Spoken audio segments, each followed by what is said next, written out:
And we pray that this would be a blessing for everybody to just get more insight on how you want us to invest and how we can invest in our students and our children's lives and their future, Lord. It's so important, whether it's college or trade or a career or postgraduate degrees, however it may be that you call us to do, Lord. I pray that you would give us insight, wisdom, direction, and guidance. And bless Dave for being here this evening and all the work that he's invest in our school as well. In your name, amen. All right, Dave, thank you so much for being here. Go Amen. ahead and take it away. Thanks, Leah. Um, just give me a thumbs up or let me know if everybody can hear me. And if you don't see my screen moving in the next couple of seconds, let me know. But let me just move this to the side. Okay. Did you see the screen move, Leah? Yes, and then it looks like we are heard clearly and looks like everybody's good to go. Perfect. We're going to answer a couple of questions tonight on for the parents on college and college choices and finances and all that kind of stuff. Tell you a little bit about myself, just so you know who you're listening to. I am a financial advisor with Sageview Advisory, and I'm also the CEO of College Planning America. And I help parents put together their financial plans for their future, and a major portion of that is to put the college plan together, because besides our homes, probably college is often the largest expense besides our home that we could possibly take on. And so if we can do that efficiently, then that's what we'd like to do. So that's me with a suit. This is the actual real me. Since Joel and I started working together on this, I moved from just being a parent with a kid in college to grandparents now. And these are our two little flower girls, Lily and Poppy. And so I've kind of moved on from being a parent on college to talking about what it's like to move on from there and what our plans should be. So this is kind of the obligatory disclaimer that we got to put on there. And so I hope you read that quick. So as parents, we would all love for our students to be going to the very best elite colleges. I want this as much as you do. So if there's an abundance of money, then no big deal. But what we want to talk about is what can we do to protect our parents' future and give our kids the best future that we can. And so the goal is what are the best outcomes for both the student and the parent? There are four major responsibilities or challenges that we have as parents. And the first one is how to maintain our current lifestyle, how to live our lives in a good way, and how to plan for that. The second one is how do we stay on track for retirement, and how do we plan for that? The third one is how do we fund college for our kids? And then really the fourth one is how do we secure our family's future in case of unexpected circumstances? So if something happened to me today, would what I wanted for my family actually happen financially? So that's kind of securing our future, life insurance, all that kind of stuff. So if we talk about that as parents, those are really our major responsibilities. Tonight, we're really going to be talking about planning for college and the 8 most dangerous words in college and financial planning. What we've come across is if you get in, we'll figure it out. And that's really, I hear that a lot from parents. And the question would be, is that really the right thing? These are kind of dangerous words. We need to have a plan. We need to speak through our plan with our kids, with our spouse, with our college counselor, so that we're all on the same page and we have the correct outcome. Let's just talk a little bit about when we talk about cost of colleges. I know I spoke with a parent this morning and he said, oh, well, the UC School is fairly cheap because I've seen that the cost of UC tuition is pretty low. And what you really got to look through is to see what the total cost of our college will be. And this is actually an example of an account for somebody who went to UCLA or is going to UCLA through 24-25. And you'll notice in here, a lot of these things are fees, $98, $27, this fee, that fee. So by the time you look at the end, the numbers start getting up there. So what we want to do is look at the whole experience. What is our room, our board, books, board, tuition, all that kind of stuff, and let's have a plan for it. So if we look at the real cost of college and say what is it that makes college very expensive? The most expensive thing about college is not graduating. So are we sending our kids to a college where we setting them up for success, or are we setting them up for a possibility of not graduating? And have we spoken this through? Very often it's a message about, have we planned this properly? Have we spoken this through with our counselor or our student or our spouse? The second most expensive thing about college is spending more than 4 years in college. And at the moment, for those people who are currently in college, more than 70% of those students that are in college will spend more than 4 years in college. Often this is because the folk don't have a plan in going through. They're going to the wrong college, or they're studying the wrong major, and they go to switch majors or switch schools or do something that will cause them to spend more years in college. And then this is a joke for some. Often beer becomes the third most important thing unless you train your kid right. Well, the area that most people focus on for saving at college is grants and scholarships. I know that most parents, when they talk to me, they say, can you help us get grants and scholarships for school? And the answer to that is often yes. You can look at those things. You can look at how we save money on college. Of course, that's a place where you're going to take a look. But in reality, the area where most people save most of the money is in proper planning and making smart decisions. And we'll talk a little bit about that tonight as well, is how do we do that and where can we save the most money? If you think about it, when we buy a house, what is our decision process as we go through to buy a house? Do we have a proper plan in buying a house, or do we just go out there and buy anything? And the answer to that is no. We look at what we can afford, what the rates will be, where the place will be. So we have a plan when we're going out to buy a house. So if we're sending our kid to college, why would we not do the same and put together a proper plan to do that? So one of the first things we look at is financial aid and the FAFSA form, and say, okay, what will this look like? And one of the first things that we will need to do when we apply to college is, once we've sent our applications out to the different colleges, is to apply for financial aid and look at the FAFSA form. So the FAFSA form stands for our free application for federal student aid. And most of the schools will require us to fill out the FAFSA form. In fact, every school that I know. And it will determine our ability to qualify for need-based financial aid. So when we look at the different types of financial aid, the first thing is merit-based.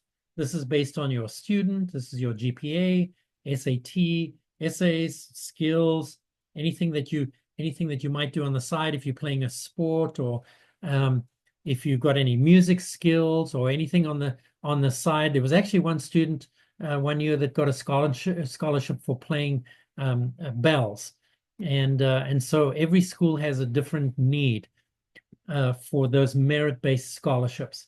And then you have, excuse me, then you have need-based financial aid. This is based on the parents' financial numbers. This is based on your application on the FAFSA form and what it looks like on the parents' financial numbers. And then you have negotiated financial aid. And this is really based on the process that you've put together and your list. And if you've done that correctly, then there's a possibility of negotiated financial aid at the end. So many questions, parents might ask, why should I complete the FAFSA form? And firstly, because most schools will require you to complete the FAFSA form in order to assess your possible financial aid. Then we think about your possible future need and any things that might change. If you think during the time of COVID, many people's situations changed. If there's going to be possible unemployment in the future. So if our situation changes, we want to have applied for financial aid now so that we know what that might look like in future. So then the question is, what does the FAFSA actually give me when I complete the FAFSA form? And the answer to that is it's a simple formula or not necessarily a simple formula, but it simply gives us a student aid index. That's the whole purpose of the FAFSA form, is to determine what is my family's student aid index. What is that number? So when we complete the FAFSA form, that's really what the schools want to find out. That's really what we want to find out. And every family student aid index number is going to be different depending on your situation. So let me just perhaps stop here and say that the student who's your student's best friend, sits right next to him or her, lives right next door, is in the same class, going to the same college, studying the same majors, might have a totally different cost of college because their family's student aid index is different to your family's. Every family is going to be different, and this is really part of what determines our need-based financial aid. This is the amount that I need to pay before I can expect any need-based financial aid. So when I look at my student aid index, it's not the amount that I will get as a scholarship. It's not the cost of college. It's the amount that I need to pay before I can expect need-based financial aid. So what is my student aid index made up of? How do they determine this number?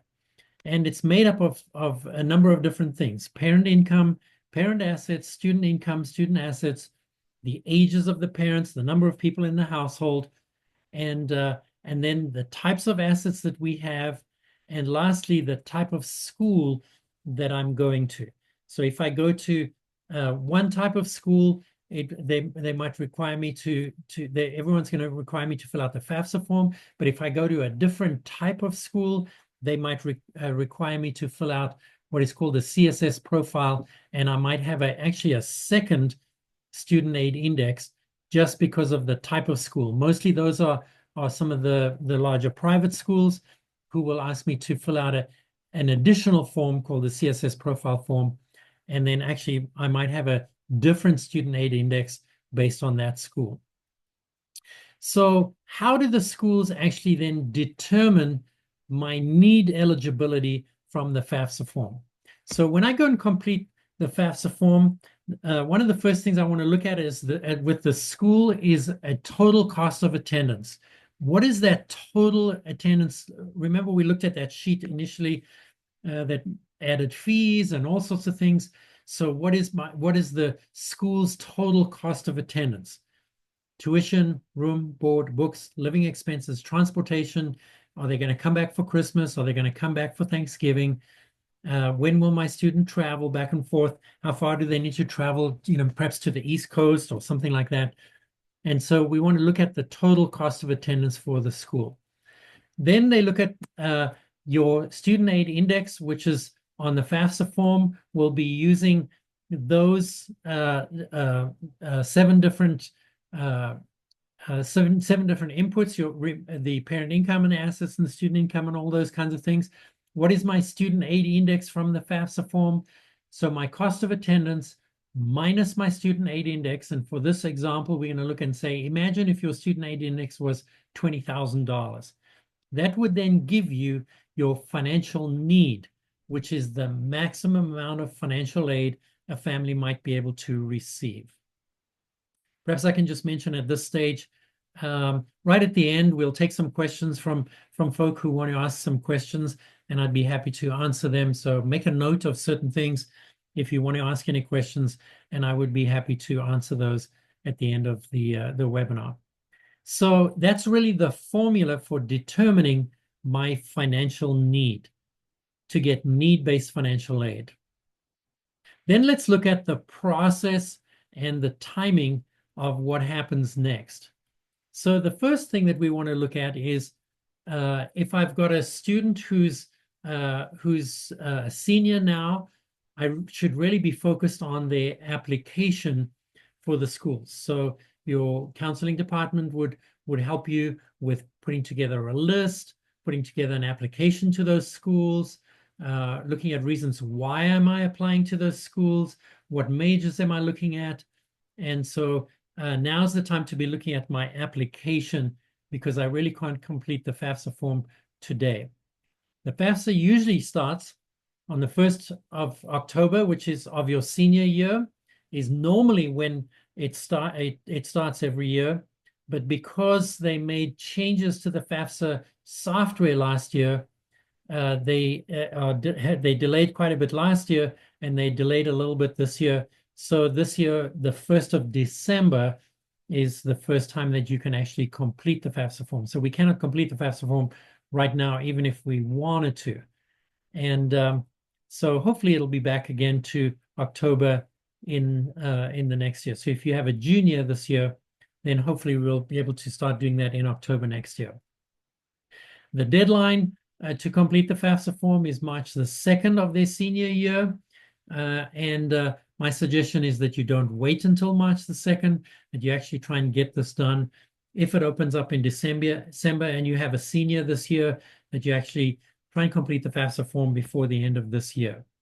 But the focus at the moment should be looking at what is my list, where's my student going, and can I get my applications in? And then what happens is in later in next year, if you have a senior this year, later next year, in around about March, or anyway between now and March, the school might send you a letter of acceptance to say, okay, we've accepted you at a school, and so you know what your list is of where your student might be accepted. And then with that letter of acceptance, typically they would say, your student is qualified for merit-based financial aid based on their GPA, based on their SAT, based on their skills. And you can take a look and see, here's my school. This is the merit aid that we might be able to get at the school.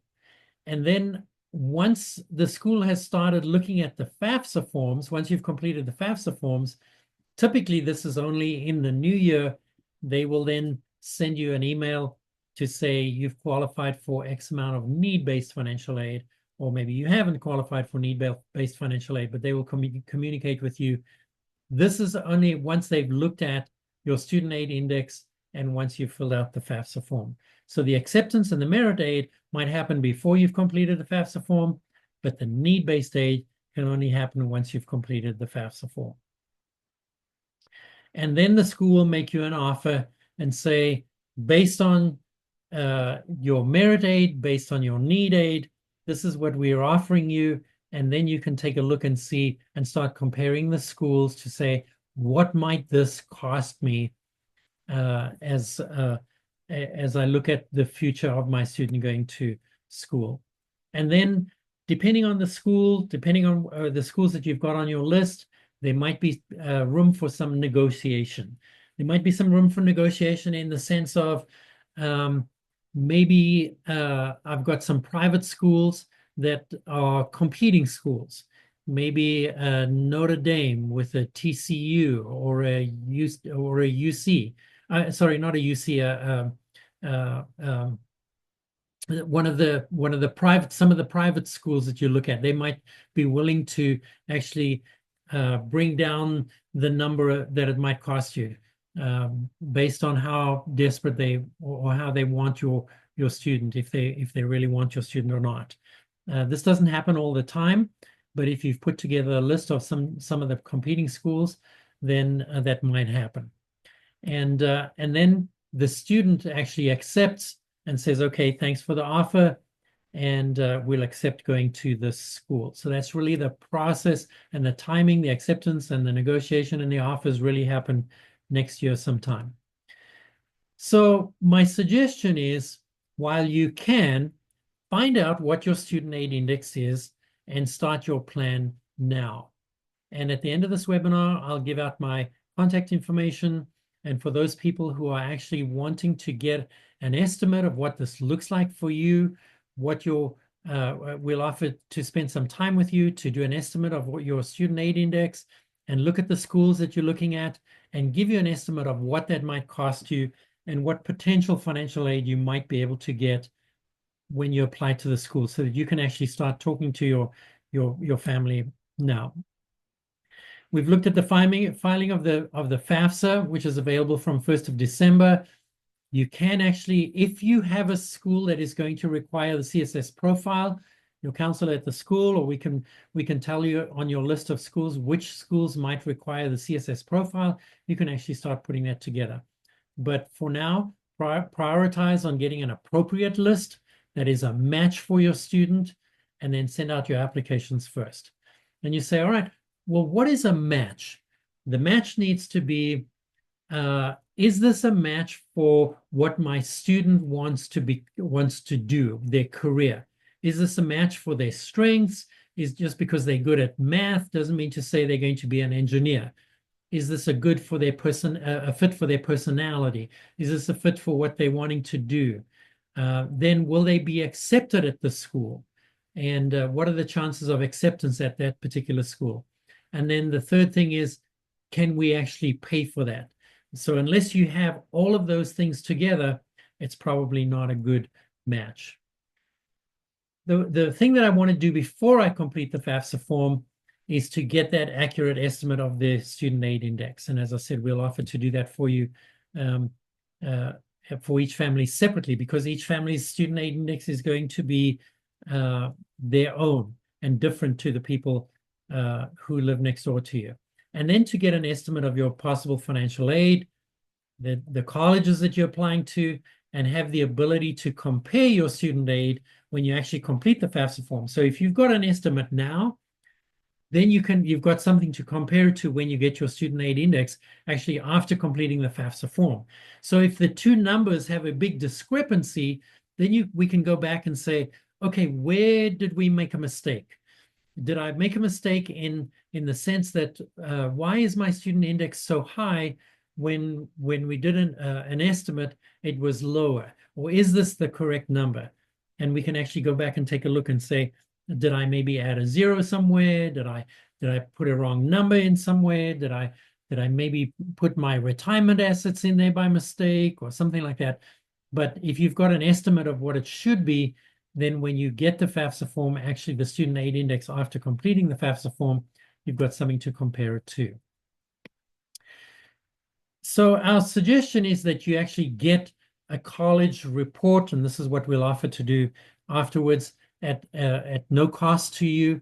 So if you want to make an appointment at the end, we'll help you to actually put together your college report. So let me say this: if you've got a freshman in college right now, then it's also possible for you to get an estimate of what your college report might look like, so that you can plan over the next 4 years of high school. If you've got a sophomore or a junior, then now's the time to get that college report to be able to see and say, okay, how do we start communicating about this so that we're all on the same page? If you're a senior, it's not too late to get a college report. And so what we want to look at and say, okay, what does that look like? If we do this, where are the colleges that my student is applying to? Where are they? Let's take a look at the map of the country of where they are, and what the list of schools are, and why am I applying to those schools possibly? And then when we take a look at the finances, say, all right, let's this is an example of a college report for a family. And as we look at some of these colleges, you'll see your total cost of attendance. This is an actual example that we did for a family, and what their cost of attendance was. In other words, the sticker price.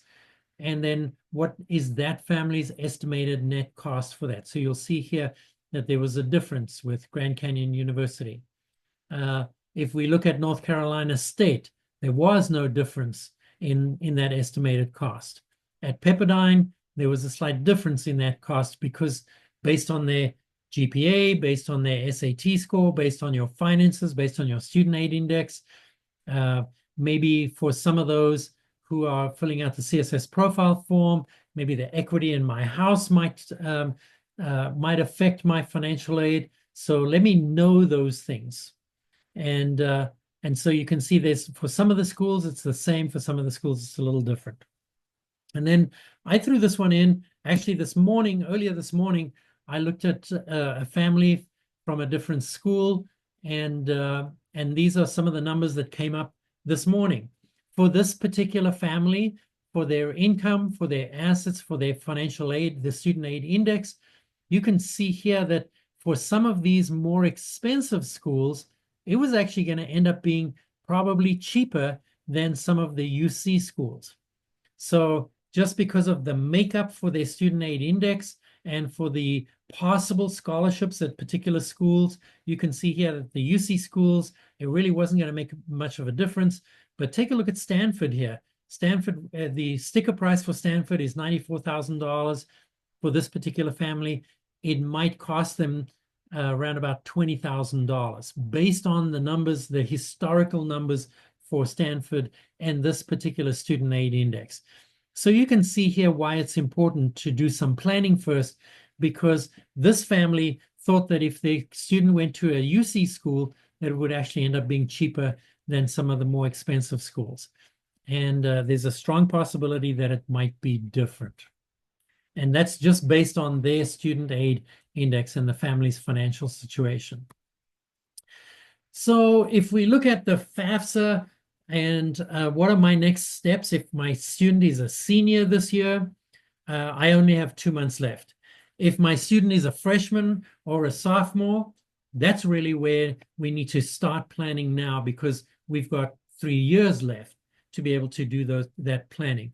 And those are really the folk that if you start putting together your discussion now, those are the folk who can plan the most. But if your student is a senior, what are the next steps now? Tonight or tomorrow, I can go and register on the FAFSA website. And this is, I can get my registration for my username and password to be able to, when the time comes, to be able to go and register on the FAFSA website. And so I can actually get my username and password both for the student and the parent. Then I want to work with a counselor on my list of schools, my likely acceptance to those schools, and then I want to get an accurate estimate of what my student aid index is. And if you contact us afterwards, we can help you with that. Once I've done those 3 things, then I can look at my school list to get my college report. And this will be done at the appointment above, where we can actually give you your college report and show you examples of what those reports look like for your family. This will include an estimated cost of attendance, possible grants and scholarships, report on the graduation rate, the number of students. So now is a good time to get an estimated cost of that. Not just if I'm a senior, but whether my students in freshman, sophomore, junior, this is a really good time. Anytime, the earliest that you can get this, the better. Even if you don't have a list of schools, you want to say, okay, what if I went to this private school? What if I went to a UC school? What if I went to this school? What might that look like based on my financial numbers and my income and my assets right now? And then I want to take that information and I want to look at what effect does that have on my financial retirement plan? So how much do I have set aside now? How much am I saving now? What will I need in retirement? How long will that money last me? And then I can look at what is my college budget based on the plan that I have above there. And to discuss the outcomes and the desires with my student, with my counselor, and perhaps add options of schools to my list. If your counselor knows what your estimated student and aid index is, and take a look at some of the schools on the college report, then you can have a discussion with your counselor to say, um, this is possible and this is not possible. Because if your counselor doesn't know what this looks like, then how do they know how to help you as a family if some of the things are not going to be on that plan? And as I said earlier, this is really where most of the money is saved, is with putting together an actual plan as you look at that. So what now? As a parent, we would mostly give our lives for our kids. I'm just kidding. Most of us, probably all the time, would actually give our lives for our kids. My question as a financial advisor is, should we? What are we teaching them when we go through this college process? It's a great time to actually teach our kids and give some lessons to our kids on the planning.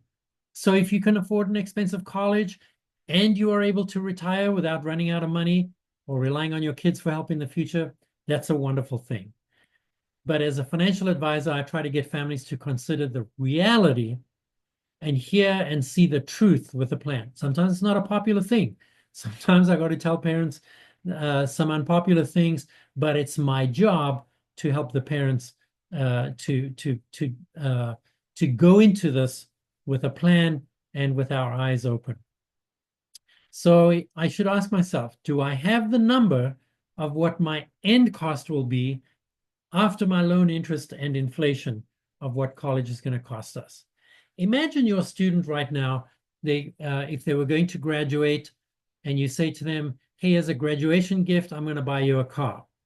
Now, go out and take a look and you pick the car and I'll go out and buy it for you.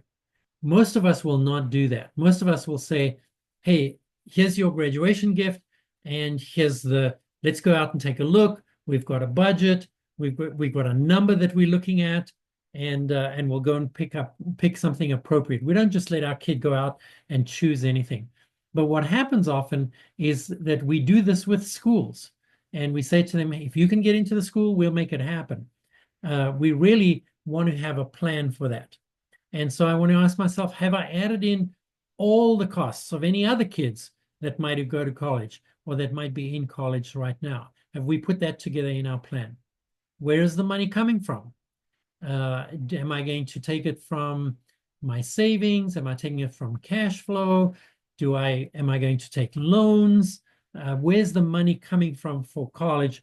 And how does that fit into our budget? And if I'm taking loans, what is the most efficient place to get the money? And it's an opportunity to teach our kids. I read a financial advisor newsletter a while back and said, what is the best way to teach our adult children about finances and fiscal responsibility? I loved the response that he gave. And he said, the best time is to teach them before they become adults. And so that's really what we want to think about, is what are we teaching our kids? And have we had some of these discussions as we look through both college and retirement? So if I'm here at the moment and this is where I want to be in retirement, then I want to think about what's my plan, what's my trajectory, and there's some questions we want to ask on that. Because if college is somewhere in between there, and I haven't looked at my total retirement plan that includes college, then we might end up being there for retirement. Or if we've got two kids, we might end up being there. So there's some questions we want to ask ourselves. And here are the 6 essential questions for parents on college. The first one is, who's paying for college? Have I discussed this with my spouse? Are we paying for college? Are we paying for everything? Or do we want our kids to have some skin in the game? Because for one of the spouses, their parents might have paid for everything. For the other spouse, they might have worked their way through college. Let me discuss this with my spouse to say, let's get agreement on who's paying for college. And then what do I think college might actually cost? What's the number that I have in mind that I think college might cost? third thing is, what is our college number? What is the maximum that we're willing to pay for college? What is the amount that we feel like we can contribute to college for? Because those are some of the things we need to discuss, husband and wife, come to an agreement on that, and then to look at and say, what impact does that have on our ability to retire and live without being a burden on our kids? Sometimes in when we have some of these meetings in person, the student might be sitting there and I'll say, hey, Johnny, if your mom spends all her retirement money on your college, she's coming to live with you once you've graduated and once she finishes work. And if mom's raised a good son, very often the kid will say, yeah, that's okay, I'll do that. And my question would be, Johnny, how does your new wife feel about having to live with her mom-in-law because she spent all her money on college? So those are things we want to think through. And then as we've spoken, husband and wife, to that, as we've thought about these things, we want to say, have we communicated that to our student? Have we actually gone and discuss with our student that if we apply for college and it comes out to be roughly this number, this is what we're looking at that we think that we can afford for college. Is the student on the same page as us? Because in many cases, the students have no idea, and it's not their fault. It's not their job to know what our retirement needs to look like. Or it's not their job to know what our number will be. That's what our job is as a parent, to have thought that through, and then we can go and talk to our student, because what we want to do is we want to set expectations correctly, so the student doesn't in the end come waving back an acceptance from Brown University and it's $90,000, and as a parent we're just dying because we haven't discussed this with our student. Have I considered the effects of my choices for student one on student two that's coming along for college further down the line? And then one more, do I know the answers to the 4 essential questions that every financial advisor should answer? What are those 4 essential financial questions that I need to be able to answer? And the first one is, as a financial advisor, I go through these with parents so that they can have a plan and answer these questions. And the first one is, what rate of return do you need to earn on your savings or your investments to be able to retire at my current standard of living or the standard of living that I want and have my money last through life expectancy? These are, I need to be able to think about this to say, what is it, how am I investing my 401k or my IRAs or any other money, and what rate of return do I need to do to get to be able to do that? How much do I need to save on a monthly or an annual basis to be able to retire at my current standard of living and have my money last through life expectancy? In other words, if I don't want to be a burden on my kids in the future, doing what I'm currently doing now, how long will I have to work to be able to retire and live in that lifestyle or life expectancy? Because sometimes we've got an unrealistic expectation, and then we get further down the line and we're like, oh my goodness, it's because of the college cost that I'm still paying back my students' college, and that's why I actually can't retire when I would have loved to have retired. If I don't do anything different to what I'm doing today, how much will I have to reduce my standard of living in the future in order for my money to last through life expectancy? These are 4 simple questions that we should be asking ourselves. And as a financial advisor, your financial advisor should be able to give you some of the answers to those questions, so that we have a plan that includes our college plan on that. So if we look through this and we say, what is the one question that my counselor cannot ask me when I'm meeting with the counselor? The counselor does amazing stuff with your student, prepping them for college, getting them through high school, helping with getting their grades up or their GPA or their SAT or making lists and choosing the colleges. And the one question that the counselor cannot ask is, how much money do you have or how much money do you make? Which is the reason that we're having this webinar tonight, is so that we can have a plan, so that we can actually take that college report back to the counselor, because it's given us a student aid index and given us some estimated costs of college, that we can then have a discussion and set expectations with the counselor, set expectations with the kid, and to be able to set expectations with our spouse. So if I'm going to answer some questions for folk at the moment, and if you're interested in getting some information about this, then you can reach out to me. This is my number. This is my email address, and you can reach out. And there's a no-cost appointment that we will do for the parents at your school, and we can help you with some of these questions in putting together an actual college report.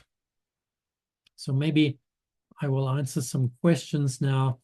And Leah, if there's anybody, let me see if I need to unmute, or if you want to type in any questions, you can put it in the chat box. Let me see if I can unmute everybody.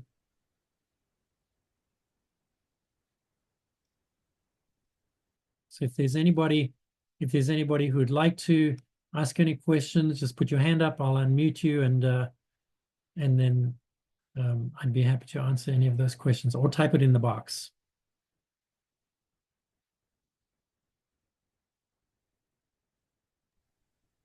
Great. Yes, if anybody has any questions, go ahead and put in that box and then we can go over that.